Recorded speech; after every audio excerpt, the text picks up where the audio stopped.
I didn't want to submit. I just got to be honest. I said, honey, I'm grown. I ain't got to submit to nobody. And I had my mother was a good mother, but she was strict, but she taught me a lot. She made me a woman. So I said, I left home at 18. I haven't been back.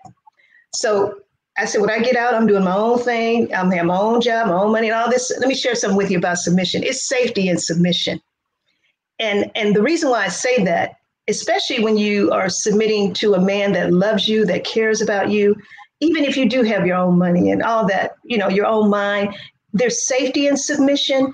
And when you submit, you're simply, it's not you're giving up who you are, because I'm me and my husband is still him.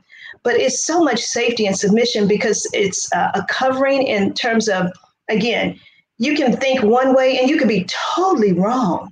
I mean, yeah, it hasn't happened to you yet, but if you keep living, it will happen. You just think, oh, no way I could be wrong.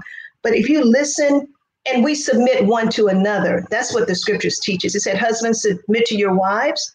And, the husband is supposed to lay down his life for his wife like Christ did for the church. A marriage, of course, is an analogy between Christ and his church because we're the bride of Christ.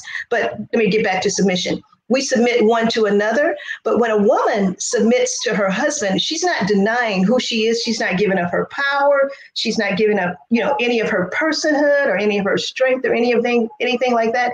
She's just saying, I'm going to listen to this man and, weigh what he's saying. And it's for my safety. It's for my own good. That's what I've learned about submission. Even in a corporate world, in a corporate environment, in a business setting, sometimes you may have a woman that's a senior leader and a man, maybe, her subordinate or someone that she reports up to her. Men also have to submit. We submit one to another. It's not a bad thing to submit to a man. And I'll share this with you too. Even this is what I've learned in my relationship.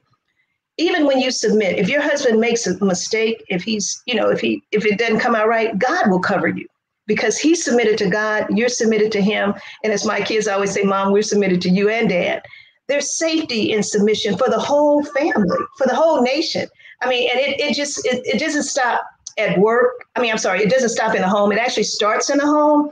And when you can submit, when you can listen, when you can't just take a step back and say, I don't have to have my way. Sometimes the answer, again, will come through you. You can have a conversation and you submit to his authority, or not his authority, but to his counsel. And then you all can have a discussion. And, sometimes you may meet in the middle, or sometimes we may decide that, my thought may be a better thought. So it's not an unequal balance where a man is going to be beating you down and, you got to do what I say. You got to, be here, do this. It's just safety in coming under authority, because you, as a centurion soldier say, you see, I'm a man under authority. When I say go, he goes.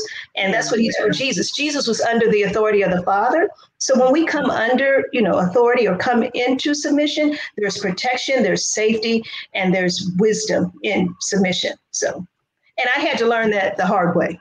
So that's why I can say, I always tell my girls, you don't have to make the same mistakes Mama made, because I've already made them. You don't have to do what I did. You can be better, and the next generation should always be better and go further.